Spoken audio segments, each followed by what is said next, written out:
하나님 말씀은 에스라서 4장 6절부터 16절 말씀까지입니다.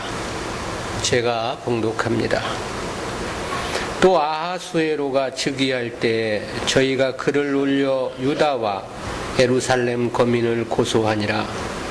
아닥사스다 때 비슬람과 미드르닷과 다브엘과 그 동료들이 바사왕 아닥사스다에게 글을 올렸으니 그 글은 아람 문자와 아람 방언으로 써서 진술하였더라. 방백르음과 서기관 심세가 아닥사스다 왕에게 올려 예루살렘 백성을 고소한 그 글에 방백르음과 서기관 심세와 그 동료 디나 사람과 아바삭 사람과 다블렛 사람과 아바셋 사람과 아렉 사람과 바벨론 사람과 수산 사람과 대헷 사람과 엘람 사람과 기타 백성 고촌 귀한 오스나빠리 사마리아 성과 강서편 다른 땅에 옮겨둔 자들과 함께 고한다 하였더라. 아닥사스다 왕에게 올린 그 글의 초보는 이러하니 강서편에 있는 신복들은 왕에게 고하나이다. 왕에게서 올라온 유다 사람들이 우리의 곳 예루살렘에 이르러 이 패역하고 악한 성읍을 건축하는데 이미 그 지대를 수축하고 성곽을 건축하오니 이제 왕은 아시옵소서. 만일 이 성읍을 건축하며 그 성곽을 마치면 저 무리가 다시는 조궁과 찹새와 부새를 바치지 아니하리니 필경 왕들에게 손해가 되리이다. 우리가 이제 궁의 소금을 먹는 고로 왕의 수치당함을 참아보지 못하여 보내어 왕에게 고하오니 왕은 10조의 사기를 살피시면 그 사기에서 이 성읍은 패역한 성읍이라 예로부터 그 중에서 항상 반역하는 일을 행하여 열왕과 각도의 손해가 된 것을 보시고 아실지라 이 성읍이 회파됨도 이 까닭이니이다. 이제 감히 왕에게 고하오니 이 성읍이 중건되어 성곽을 피력하면 이로 말미암아 왕의 강서편 영지가 없어지리이다 하였더라. 아멘. 두 차례 성벽 재건 방해 사건에라는 제목으로 말씀을 듣습니다. 지난주에 들었던 1절부터 5절은 사마리아인들의 성전 재건 방해 사건에 대한 내용이었죠. 근데 이어진 6절부터 23절까지는 사마리아인들의 성벽 재건 방해 사건을 다루고 있는 부분입니다. 앞단락과 시간적으로는 많은 세월의 간격이 있습니다.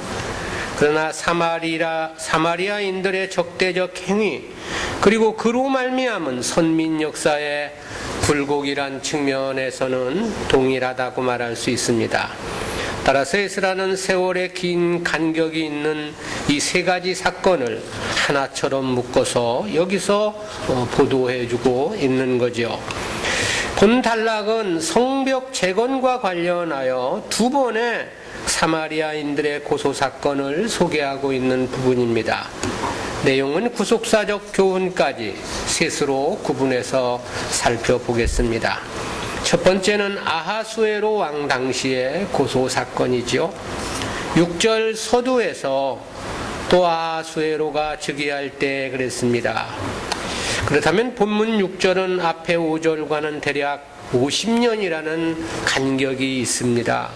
성전 재건 중단 시점이 BC 536년이었습니다.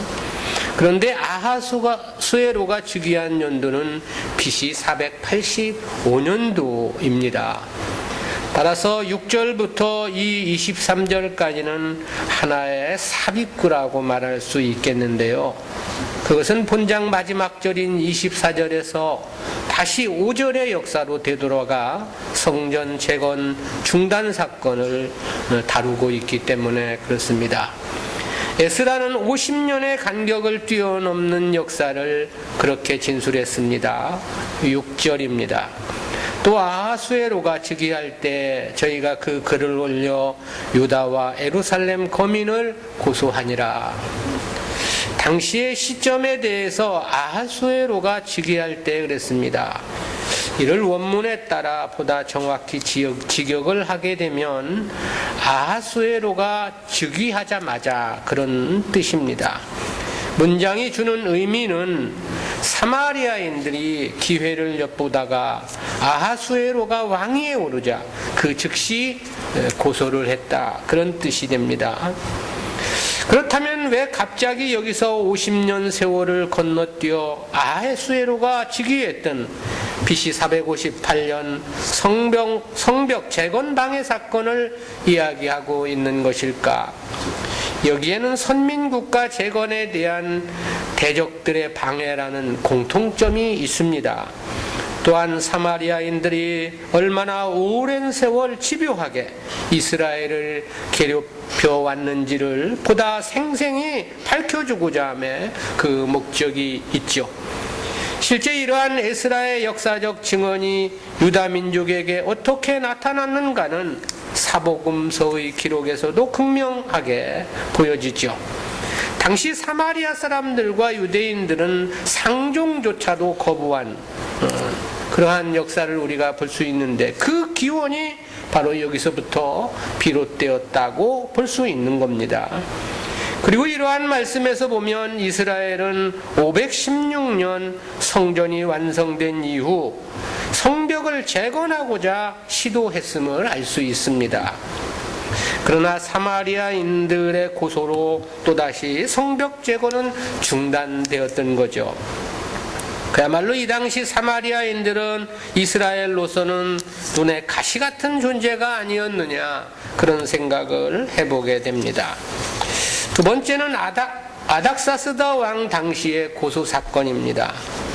7절부터는 6절과는 또 다른 아닥사스다 왕 당시 고소 사건을 기술한 내용인데요.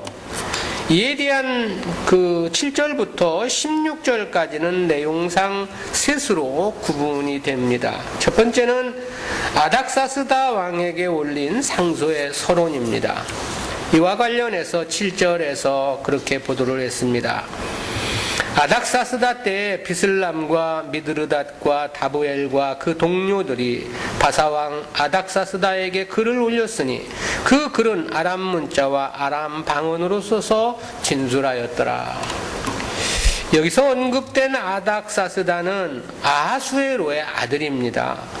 BC 464년부터 424년까지 40년간 바사를 통치한 바사의 6대 왕입니다. 그렇다면 본문은 앞 6절과는 다시 21년이라는 시간의 간격이 있습니다.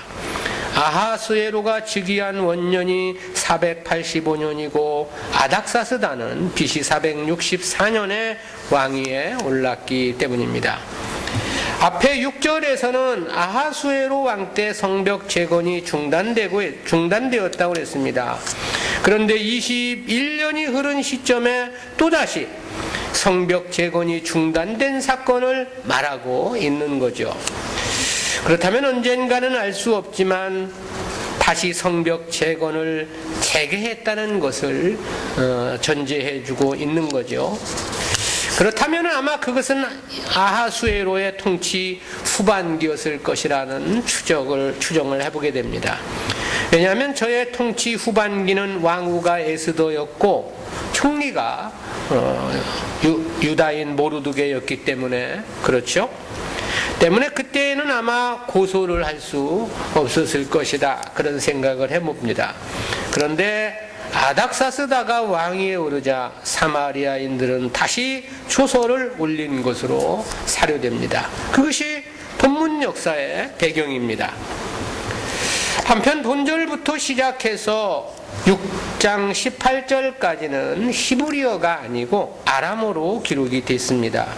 이런 경우는 7장 12절부터 26절도 마찬가지인데요. 그렇다는 것은 에스라가 본서를 기록하기 위해 참고한 많은 공식 자료가 아람어였기 때문이었을 것으로 보입니다. 이 아람어는 BC 20에서 15세기 고대 근동의 공통 언어였습니다. 오늘날 국제사회에서 통용되는 영어처럼 당시 무역과 통상 부분에서 사용된 국제공용어가 아람어였던 겁니다. 그 이유는 아람어가 복잡한 서령 문자보다 효율적인 알파벳 문자였기 때문입니다. 이 페르시아, 이 바사를 성경에서는 바사라고 말하지만 일반 역사에서는 페르시아라고 그렇게 부르고 있죠. 이 페르시아 지역에서의 아람어는 페르시아 왕들이 사용했기 때문에 왕실 아람어라 그렇게 불렸다고 전해집니다. 본서에 나오는 아람 방언은 BC 700년부터 200년경에 주로 쓰였던 아람 제국의 언어를 가리키는 겁니다. 한편 구약 성경 어디에도 다른 나라 언어를 말한 것을 그 나라의 언어로 기록된 본문은 없습니다. 모두 이스라엘의 언어인 히브리어로 기록을 했죠. 하물며 서신이나 조서의 내용도 마찬가지입니다. 그런데 에스라는 아람어로 된 공식 문서를 그대로 기록을 하고 있는 겁니다. 그것은 당시 유대인들이 아람어를 잘 이해했기 때문일 것으로 학자들은 이해를 하죠. 오히려 그때는 바벨론에서 지금 산지가 너무나 오래됐기 때문에 히브리어는 거의 다 많이 잊어버린 상태일 수 있고 아람어가 더 자국어처럼 잘 할 수 있었기 때문일 것입니다. 그리고 보다 큰 이유를 말한다면 본서의 신빙성을 좀 더 높이고자 했기 때문이 아니냐 그런 생각도 해볼 수 있습니다. 조서를 올린 인물들에 대해서는 아닥사스다 때 비슬람과 미드르닷과 다보엘과 그 동료들이라고 말을 했습니다. 이들은 모두 사마리아 사람들입니다. 성전 재건 때나 제1차 성벽 재건 때와 마찬가지로 이때도 사마리아인들이 뜻을 모아 아닥사스다 왕에게 고소장을 올렸음을 말하고 있는 거죠. 두 번째는 사마리아인들과 공범 관계에 있던 인물들입니다. 7절에서는 비슬람과 미드르닷과 다보엘과 이들이 그 중심이 되어 아닥사스다 왕에게 상소를 올렸다 그렇게 말씀했죠. 그런데 8절부터 10절에서는 또 다른 인물들이 나열되었습니다. 8절 9절입니다. 방백 르훔과 서기관 심세가 아닥사스다 왕에게 올려 예루살렘 백성을 고소한 그 글에 방백 르훔과 서기관 심세와 그 동료 디나 사람과 아바사 사람과 다블레 사람과 아바셋 사람과 아렉 사람과 바벨론 사람과 수산 사람과 대 사람과 엘람 사람과 그랬습니다. 이 8절에서 언급된 방백의 원어적 개념은 백성들을 다스리며 행정적인 명령을 내리는 위치에 있는 바사의 관리를 말하는 겁니다. 따라서 방백 르훔은 사마리아 주재 바사의 행정관이었을 가능성이 큽니다. 서기관으로 소개된 심세는 방백 르훔을 보좌하며 그 인접 지역에서 일어나는 일들을 왕에게 보고하는 역할을 감당한 자로 보여집니다. 그리고 9절에서는 저들의 동료로서 9개 지역의 사람들이 나열되었습니다. 맨 처음 소개된 디나는 메대를 가리키는 말이고요. 아바삿은 메대 바사의 접경지대의 도시를 말합니다. 다블레는 엘리마이스의 지역의 동쪽에 있는 도시를 가리키고 아바세는 확인되지 않으나 바사의 한 지역이었을 것으로 추정을 합니다. 아렉은 바벨론 남쪽 왈카라고도 하는 에렉 지방으로 알려지고 있고요. 바벨론은 바벨로니아 지역을 말하고 수사는 페르시아 왕의 겨울 궁전이 있던 지역으로서 에스더서에 소개된 여러 사건의 무대이기도 했죠. 게헤는 헬라 지역으로 추정이 되고요. 엘람은 고원지대란 뜻으로 메소포타미아의 남동부 도시로 추정을 하고 있습니다. 이러한 명단은 다양한 지역의 사람들이 지금 사마리아에 이주되어 살고 있었음을 말해주고 있는 겁니다. 그리고 이들이 모두 성벽 재건의 한마음 한뜻이었다라는 것을 밝혀주고 있는 거죠. 근데 이게 다가 아니고 다시 10절에서 그렇게 말씀을 했죠. 기타 백성 곧 존귀한 오스나발이 사마리아 성과 강서편 다른 땅에 옮겨둔 자들과 함께 고한다 하였더라. 여기서 이 오스나발은 사마리아의 이방인들을 강제로 이주시킨 아수르 왕을 가리킵니다. 그런데 본래 사마리아에 강제로 이방인을 이주시킨 왕은 성경에 에살핫돈으로 나와 있죠. 그런데 이처럼 이주된 자들의 후예들은 자신들을 이주시킨 왕을 오스나발이라고 부르고 있는 것입니다. 그렇다는 것은 이러한 이주 정책이 에살핫돈에서 멈춘 것이 아니었음을 말해주고 있는 거죠. 아수르 왕조가 일관되게 실시한 정책이었다는 사실을 말해주고 있습니다. 아울러 이때 성벽 재건을 반대한 무리들은 주로 아수르 후기, 즉 오스나발이 다스리던 시대 사마리아로 이주해 온 자들이었다라는 것을 알 수 있는 거죠. 실로 사마리아에는 다양한 지역에서 이주해 온 이방인들이 있었음을 보여줍니다. 처음 이주가 시작된 때는 BC 722년이었습니다. 그런데 그로부터 136년 후인 BC 586년에 유다가 바벨론에 의해 멸망을 당한 거죠. 그러자 이들은 주인 없는 유대 땅에서 자신들 나름대로 권력 공생 관계를 유지하고 있었다라는 거죠. 그런데 고레스의 지원을 힘입어 유다인들이 예루살렘으로 돌아온 것이었습니다. 그리고 저들이 성전과 성벽을 재건하고 신정국가를 수립하고자 했던 거죠. 그럴 경우 저들은 그 지역에서의 패권이 이스라엘 자손들에게 집중될 것을 우려했던 것이 아니냐라는 것입니다.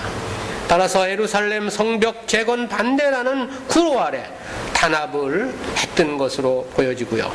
그야말로 벌떼처럼 달려들었다는 말로 표현될 만하다, 그런 생각을 해봅니다. 그만큼 각 지역에서 이주해 온 자들이 한마음이 되어 예루살렘 성벽 재건의 반대 골기를 하고 있는 까닭이지요. 세 번째는 상소의 구체적인 내용입니다. 상소 내용은 5으로 구분해서 살펴볼 수 있겠는데요. 첫 번째는 상소의 서론입니다. 이에 대해 11절 하반절에서 아닥사스다 왕에게 올린 그 글의 초본은 이러하니 그랬습니다. 여기서 이 초본으로 번역된 히브리어는 문자 그대로 사본이라는 뜻이죠. 원본을 옮겨 베낀 글이다, 그런 뜻입니다. 본래 고대 근동에서 지방의 관리들이 왕에게 보내는 공문은 원본을 보내는 것이 관례로 알려져 있습니다. 그럼에도 본서의 저자가 이를 초본이라 말을 했는데요. 그것은 12절 이하에서 소개한 상소의 내용이 전체가 아니라 이 부분임을 나타내기 위함이라는 것이 보편적인 이 주석가들의 견해입니다. 두 번째는 상소의 머릿말입니다. 이 상소 머릿말은 11절 하반절에서 강서편에 있는 신복들은 왕에게 고하나이다 그랬습니다.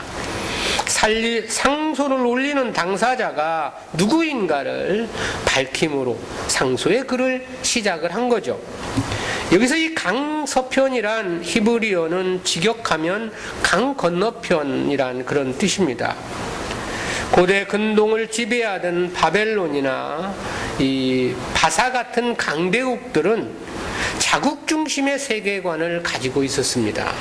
따라서 페르시아는 자국의 서쪽에 위치한 국가들을 유프라테스 강을 경계로 구분해서 강 건너편 국가라고 그렇게 호칭을 한 겁니다. 역사상 많은 경우 메소포타미아의 권세는 유프라테스강 동편에 국한되었습니다. 그러나 바사는 강 서편 지역까지 점령을 하고 있었던 거죠. 따라서 상소를 올린 자들은 자신들을 일컬어 강 서편에 있는 신복이라고 소개를 한 것입니다. 신복이란 이 한글의 의미는 신하를 좀 더 낮추어 부르는 겸양어이죠. 그런데 이에 대한 히브리어의 의미는 그보다도 더 그 겸양의 의미를 나타냅니다. 직역을 하면 당신의 종들이라는 그런 뜻입니다. 또 이 문장에서는 한글 개역 성경에는 번역되지 않은 단어가 하나 있는데요. 그것이 인간을 가리키는 아람어 가운데 가장 비하의 의미가 강한 에낫이라는 단어입니다. 이 에낫이라는 단어를 살려가지고 본 문장을 번역을 한다면 강 건너에 사는 보잘것없는 당신의 종들, 그런 뜻이 됩니다. 저들은 예루살렘 성벽 재건을 막기 위해 상소를 올리면서 자신들을 지극히 낮추어 지금 표현을 하고 있는 거죠. 그것은 반대로 그만큼 왕을 높인다는 뜻이 함축되어 있고요. 아울러 그것은 자신들의 뜻을 성사시키려는 이 의도의 아부성의 발언이라고 말할 수 있을 것입니다. 세 번째는 상소의 내용과 상소의 첫 번째 이유입니다. 12절입니다. 왕에게서 올라온 유다 사람들이 우리의 곳 예루살렘에 이르러 이 패역하고 악한 성읍을 건축하는데 이미 그 지대를 수축하고 성곽을 건축하오니 그랬습니다. 먼저 상소의 원인이 되는 문제의 발단을 말했습니다. 원문의 뉘앙스는 왕의 지근에 살던 유다 사람들이 예루살렘에 왔기 때문이라고 말을 했죠. 그리고 이들은 예루살렘을 우리의 곳이라고 이렇게 표현을 했습니다. 예루살렘이 자신들이 사는 거주지라는 사실을 말한 겁니다. 상소의 구체적 내용으로는 이 패역하고 악한 성읍을 건축하는데 이미 그 지대를 수축하고 성곽을 건축한다고 이야기를 했습니다. 이스라엘의 귀한 민들의 성벽 건축을 매우 사악한 행동으로 규정을 한 겁니다. 이를 위해 저들은 과거 예루살렘이 언제나 강서편 강대국들에 맞서 개항을 했던 역사를 그 근거로 삼았습니다. 그리고 상소의 이유에 대해서는 13절에서 그렇게 말했죠. 이제 왕은 아시옵소서, 만일 이 성읍을 건축하며 그 성곽을 마치면 저 무리가 다시는 조공과 잡세와 부세를 바치지 아니하리니 필경 왕들에게 손해가 되리이다. 현재 성읍의 건축을 시작을 해서 그 지대를 수축하고 성곽을 건축하는데 만일 이를 마치게 된다면 저들이 왕을 반역할 것이라는 그런 뜻인 거죠. 여기서 이 조공이라는 원어의 뜻은 정량이라는 뜻인데요. 백성들에게 의무적으로 할당된 직접세를 말하는 겁니다. 잡세는 물건을 사고 팔 때 부과되는 일종의 간접세이고요.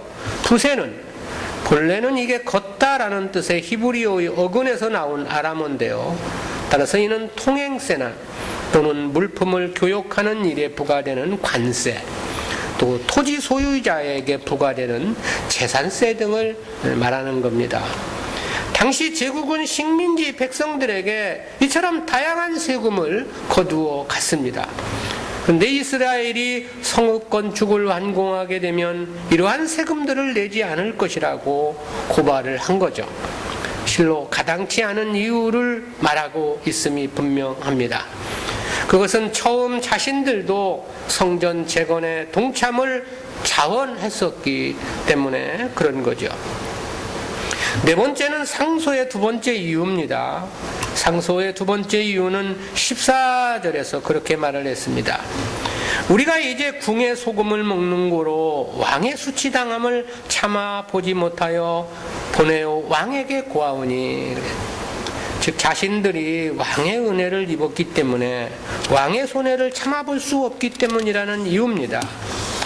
여기서 이 소금을 먹는 고로에 해당하는 원어의 의미는 꼭 소금을 왕궁에서 거기서 갖다 먹는다는 그런 뜻이 아닙니다. 소금은 구약에서 종종 언약을 보증할 때 사용되었고 변치 않는 충성을 의미하는 의미로도 사용이 됐습니다. 그래서 당시 소금을 먹는다는 말은 봉직에 종사한다 또는 누구에게서 봉급을 받는다라는 뜻의 관용적인 표현이었다고 합니다. 따라서 이 말은 우리가 왕의 은총을 힘입어 생계를 유지하기 때문에 또는 우리가 왕의 급여로 수당으로 살아가기 때문에 그런 뜻으로 이해할 수 있습니다. 그리고 왕의 수치당함을 보지 못하여라는 말은 이스라엘의 반역은 왕에게 불명예스러운 일이 아니냐라는 그런 의미인 거지요. 때문에 상소를 올리게 되었다고 이야기하고 있는 거지요. 이 역시 다분한 아부성 발언입니다.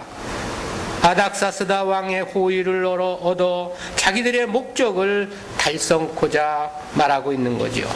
이어 자신들이 제기하는 문제가 합당한 이유에 근거함을 15절에서 부연 설명했습니다. 15절입니다. 왕은 열조의 사기를 살피시면 그 사기에서 이 성읍은 패역한 성읍이라 예로부터 그 중에서 항상 반역하는 일을 행하여 열왕과 각도의 손해가 된 것을 보시고 아실지라 이 성읍이 회파됨도 이 까닭이니이다.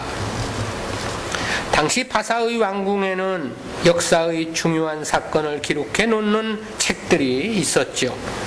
아마도 이 사기에는 과거 이스라엘이 아수르는 물론이고 바벨론에 수차례 반역하여 대항한 사실들도 기록되어 있었을 것입니다. 여호야긴 왕이나 그리고 시드기야 왕 때에도 바벨론에 대한 끈질긴 저항이 있었죠. 지금 사마리아인들은 이러한 역사적 사실을 근거로 이스라엘을 패역한 나라로 매도하고 있는 것입니다. 결과적으로 보면 이러한 고소가 아닥사스다 왕에게도 상당한 설득력을 주었던 것으로 보입니다. 왜냐하면 결국 아닥사스다 왕도 공사를 중단하라는 칙령을 내렸기 때문입니다. 다섯 번째 상소에 맺는 말인데요. 상소의 내용과 이유를 밝힌 사마리아인들은 그 결론으로 그렇게 말을 했습니다. 16절이죠. 이제 감히 왕에게 고하오니 이 성읍이 중건되어 성곽을 피력하면 이로 말미암아 왕의 강서편 영지가 없어지리이다 하였더라. 예루살렘이 다시 건설되고 강화되면 바사왕은 팔레스틴에 대한 주권을 잃게 될 것이라는 그런 뜻이죠. 극도로 위기감을 부추기는 말로 상소를 마감을 한 겁니다.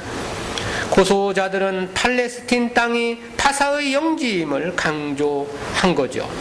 따라서 유다 귀환민들의 예루살렘 성벽 재건 행위가 반역 행위임을 강조하고 중지되어야 함을 강력히 청원하고 있는 거죠. 우리는 이러한 말씀을 통해서 두 가지 구속사적인 의의를 생각해 봅니다.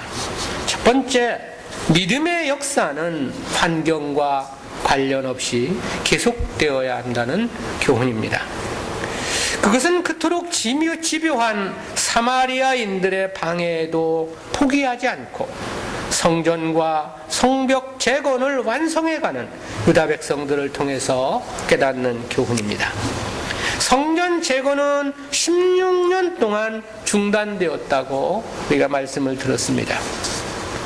이어 성벽 재건은 아하수에로 때와 아닥사스다 왕 때 두 번이나 중단되어 거의 70여 년이 걸려서야 완공이 되게 됨을 볼 수 있습니다. 그 많은 세월 속에 이스라엘이 안타까워했던 가슴 아픔은 얼마나 컸을 것인가를 생각해 봤습니다. 다니엘도 성전 재건이 중단된 사실을 알았을 것으로 우리가 앞에서 생각해 봤었죠. 저가 얼마나 마음이 아팠는지 다니엘서 10장 2절 3절에서 새 이래 동안을 슬퍼하며 새 이래가 차기까지 좋은 떡을 먹지 아니하며 고기와 포도주를 입에 넣지 아니하며 또 기름을 바르지 않았더라라고 말씀을 했습니다. 바사에 있던 다니엘의 심정이 그랬다면 예루살렘으로 귀환한 유다 백성들의 심정은 과연 어떠했겠는가? 가까스로 성전을 완공했고 성변 재건에 돌입을 했던 것입니다. 그렇지만 산 넘어 다시 더 큰 산이 앞을 가로막은 터이죠. 그러나 이스라엘 백성들은 그렇다 해서 포기하지 않았습니다. 또다시 기회를 만들어 성벽 재건에 임하였고 또다시 중단이라는 비극적 역사를 맞게 되죠. 그렇지만 또다시 일어나 결국 성벽 재건도 그 끝을 보게 되었다는 것이다 라는 것이죠. 우여곡절 힘든 일은 말로 다 표현할 수 없을 만큼 컸고 또 많았을 것입니다. 그렇지만 좌절하거나 포기하지 않았다는 거죠. 도전에 재도전을 하고 그리고 또다시 재도전을 거듭하여 결국 승리를 이루어냈다라는 것입니다. 우리는 어떤 일에서 이런 경우를 만나게 되면 이내 포기해버리고 마는 경향이 크지 않습니까? 그리고 하나님께서 도와주시지 않는다며 불평하는 경우도 허다하죠. 출애굽한 이스라엘 백성들의 광야 생활이 그러했습니다. 그러나 진정한 성도는 아무리 어려운 난관이 있다 하더라도 결코 믿음의 길을 포기하지는 않는다라는 거죠. 10번 넘어지면 11번 일어나 다시 그 길을 가는 것이죠. 11번 길이 막혀 좌절되면 12번째 기회를 만들어 재시도를 하는 거죠. 세상 일이라면 안 되면 포기할 수 있습니다. 또 왔던 길이라 하더라도 되돌아갈 수도 있습니다. 그러나 이 믿음의 길이라는 것은 그래서는 안 된다는 사실이죠. 왜냐하면 이는 육신의 목숨보다 더 소중한 영원한 영생이 걸린 문제이기 때문에 그렇습니다.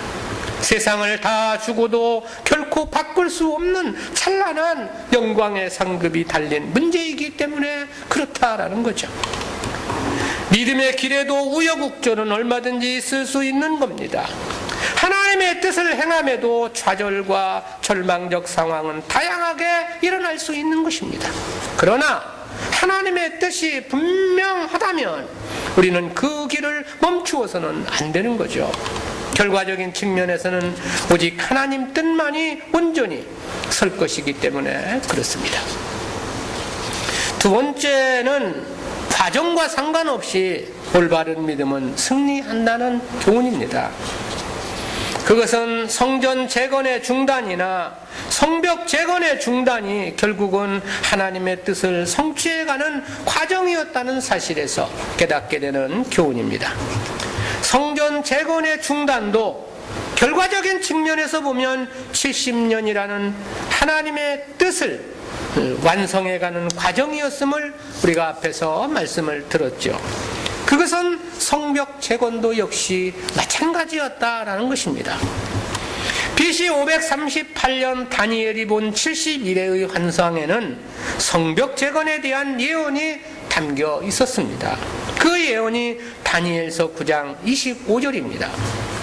거기 보면 이렇게 기록되어 있죠. 그러므로 너는 깨달아 알지니라 예루살렘을 중건하라는 영이 날 때부터 기름 부음을 받은 자 곧 왕이 일어나기까지 7이레와 62이레가 지날 것이요 그때 곤란한 동안에 성이 중건되어 거리와 해자가 이룰 것이며 이는 이스라엘의 운명을 70이레란 구도를 통해서 예언해 주신 말씀인데요. 그런데 그 71회 중에 7이레와 62이레가 지날 것을 말씀했습니다. 그리고 그때 곤란한 중에 성이 중건되어 거리와 해자가 이룰 것이라고 말씀했죠. 이는 곧 이스라엘의 성벽 준공을 의미한 예언임이 명백합니다. 그런데 이것이 이루어지는 시점을 70일의 중 7일의 때라고 말씀을 한 겁니다. 물론 이 예언에서 정확한 연도까지 예언된 것은 아니었습니다. 그렇지만 이미 성벽이 완성되는 때는 예언되어 있었다라는 거죠. 그리고 다니엘서 9장 1절에서 다리오가 갈대아 나라 왕으로 세움을 입던 원년으로부터 70일에가 시작되는 시점을 분명히 밝혔습니다. 그러나 연도는 어쨌든 알 수 없지만 하나님께서 정하신 시점은 분명히 있었다라는 사실이죠. 그리고 그 시점을 결과론적인 측면에서 보면 그때가 BC 444년인 것임 역시 명백합니다. 실제 성벽이 완성된 해가 이때이기 때문에 그렇습니다. 그러니까 성벽을 재건하는 과정에서 악한 자들의 회방에 의해 2번의 중단이라는 뼈아픈 역사를 맞은 것은 사실이죠. 그렇지만 그것이 실패는 아니었다라는 것입니다. 도리어 그것은 하나님의 뜻을 성취해 가는 과정이었다고 말할 수 있는 것입니다. 물론 이러한 과정 속에서 나이가 든 성도들은 그 끝을 보지 못한 채 유명을 달리한 성도들도 많았을 것입니다. 특히 성벽 재건의 결과는 그러했을 것이라는 생각을 해봅니다. 그 시작을 함께 했던 사람들은 대부분이 그 끝을 보지 못했을 것이다. 왜냐하면 성전 재건이 완성된 때는 시작할 때와 72년이라는 세월이 걸려야만 했기 때문에 그렇습니다. 그러나 그렇다 해서 실패한 것은 아니다라는 거죠. 이 역사에 5년을 동참했든 10년을 동참을 했다면 그 과정이나 역사와 종결과 관계없이 승리한 삶이다라는 거죠. 왜냐하면 그 일은 분명 하나님의 뜻이었기 때문에 그렇습니다. 따라서 거기에 동참을 했다는 것은 그 자체가 하나님 역사에 동참을 한 것이 명백한 것이고요. 그렇다면 거기엔 반드시 하나님의 보상해 주심의 열매가 있을 것 역시 명백한 거죠. 모세는 이스라엘을 이끌고 출애굽한 위대한 영도자죠. 그러나 저는 결국 가나안 입성까지는 동행하지 못합니다. 바울도 보면 로마를 거쳐 서바나까지 전도에 대한 야심찬 계획을 갖고 있었습니다. 그러나 로마도 죄수의 신분으로 가서 그렇게 자유롭게 복음을 전하지는 못하죠. 따라서 서바나 전도는 더더욱 전혀 성경에 언급된 바가 없습니다. 그러나 그렇다 해서 실패한 것인가? 그런 것은 아니다 라는 거죠. 따라서 우리가 어떤 일을 할 때 너무나 결과에만 집중할 필요는 없다라는 거죠. 하나님의 뜻이 분명하다면 그 일의 동참은 하나님 뜻에 함께하는 것이 맞는 것입니다. 그렇다면 그 일의 결과와 상관없이 그것은 승리한 삶을 산 것이죠. 중요한 것은 하나님의 뜻에 맞느냐가 중요하지 일의 결과나 성과는 중요치 않다라는 사실입니다. 우리가 어떤 일을 하고자 할 때 가장 우선해서 살펴야 하는 일은 바로 이 부분인 거죠. 즉 그 일이 하나님 뜻에 부합하는 일이냐라는 문제입니다. 그렇다면 혹연 그 일은 과정 속에 실패한다 하더라도 그 일을 위해 함께하는 것은 하나님의 역사에 동참하는 것이 되는 것이지요. 그 일이 중간에 유야무야되고 자기 생전에 아무런 공적이 나타나지 않는다 하더라도 괜찮은 것입니다. 그 일의 동참은 하나님과 함께한 삶이기 때문에 그런 거죠. 따라서 그것은 실패일 수 없는 것이며 진정한 승리의 삶이라고 우리는 매듭 지을 수 있는 거죠. 왜냐하면 거기는 반드시 하나님께서 기억해 주심이 있을 것이고 영광의 상급 찬란한 면류관이 그에게 주어질 것임은 명백하기 때문에 그런 것이죠. 일의 과정, 일의 결과가 중요하지 않습니다. 과연 그 일이 하나님의 뜻에 맞느냐? 이것이 중요하다. 그렇다면 뭐 하루만 했다 하더라도 그것은 가치 있는 것입니다. 승리한 삶인 거죠. 기도합니다. 사랑의 하나님 은혜를 감사합니다. 성전 재건이 16년 동안 중단되고 성벽 재건이 70여 년간 중단될 수밖에 없었던 암울한 역사 속에서 이곳에서 우리에게 주시는 귀한 교훈은 무엇인지 주여 저희들로 하여금 하나님의 귀한 뜻을 깨닫게 해주심 진실로 감사합니다. 모든 사람들이 일의 과정보다 결과에 집중되어 있고 결과를 보고 성공 실패를 논하나 그러나 하나님의 역사는 그렇지 않다는 사실을 우리가 말씀을 통해서 생각해 보았습니다. 과정과 상관없이 올바른 하나님의 뜻에 대한 순종이라면 그것은 이미 승리하는 삶임을 우리에게 깨닫게 해주심 감사하옵고 때문에 믿음의 역사는 어떠한 환경과 상관없이 어떤 어려움, 난관이 있다 하더라도 계속되어야 한다는 교훈 또한 깨닫게 해주심 진실로 감사합니다. 저희들이 이 땅에 살아가는 동안 우리의 호흡이 있는 동안은 하나님이 맡겨주신 역사에 혼신의 힘을 다하는 귀하고 복된 삶이기를 간절히 빌고 소원하며 감사드리옵고 예수님의 이름으로 기도드리옵나이다. 아멘.